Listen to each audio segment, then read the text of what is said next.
मालेगाव महानगरपालिकाच्या निवडणूक प्रक्रिया आता निवडणुकीच्या तोफा थंडावल्या आहेत आणि आज संध्याकाळीपासून निवडणूक प्रक्रिया खरी चालू झालेली आहे। अधिकाऱ्यांमार्फत पोलिसांमार्फत चोख बंदोबस्त या ठिकाणी ठेवण्यात येणार आहे। मालेगाव सारख्या संवेदनशील शहरामध्ये जवळपास 2000 पेक्षा जास्त या ठिकाणी पोलीस फोर्स मागवण्यात आलेले आहे। जवळपास 200 पेक्षा जास्त मतदान केंद्र हे संवेदनशील केंद्र मानले जातात। त्या पार्श्वभूमीवर मालेगाव शहरामध्ये चोख असा कायदा सुव्यवस्था व्यवस्थित राहते असं चोख बंदोबस्त या ठिकाणी ठेवण्यात येणार आहे। आणि त्या पार्श्वभूमीवर मालेगावमध्ये आता रूट मार्च काढून त्याबरोबर पोलीस फोर्स वाढत तैनात करून निवडणूक प्रक्रिया योग्य पद्धतीने पार पाडावी या ठिकाणी पोलिसांचा चोख असा बंदोबस्त लावण्यात आलेला आहे। आपल्यासोबत मालेगावचे पोलीस अधीक्षक संधू साहेब आहेत। सर, नेमकी काय परिस्थिती असणार आहे, किती फौज आपण बोलली?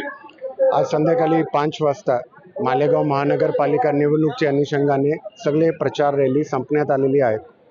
आम्ही 15 तारीख आणि 16 तारीख जे मतदानच्या दिवस आहेत आणि मतमोजणीचे दिवस आहेत त्याच्यासाठी वाढीव बंदोबस्ताची मागणी केलेली होती। आम्हाला हे बंदोबस्त भेटला आहे। या बंदोबस्तमध्ये 10 DYSP रँकचे ऑफिसर, 100 पोलीस ऑफिसर्स, 11 से 68 अंमलदार आणि त्याच्यासोबत 900 होमगार्ड्स, SRP कंपनी, राईट कंट्रोलची कंपनी आम्हाला भेटली आहे। सर, साधारण किती मतदान केंद्र संवेदनशील आहे अशी परिस्थिती आहे? इलेक्शन कमिशनचे क्रायटेरियाचे अंतर्गत आमच्याकडे क्रिटिकल पोलिंग बूथ नाही आहे, पण गावची परिस्थिती बघून, मिश्रवस्ती बघून आणि उमेदवाराचे जे घरलागत बूथ्स आहेत त्याच्यासाठी आम्ही 41 केंद्र ज्यामध्ये 264 बूथ आलेले आहेत त्यांना आम्ही संवेदनशील निवडला आहे।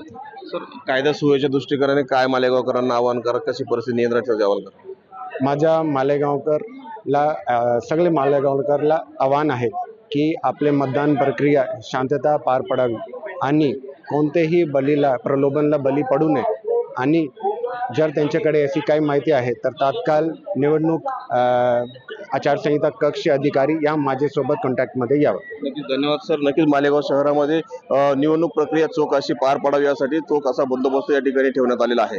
मनोज शेवाळे, TV मराठी, मालेगाव।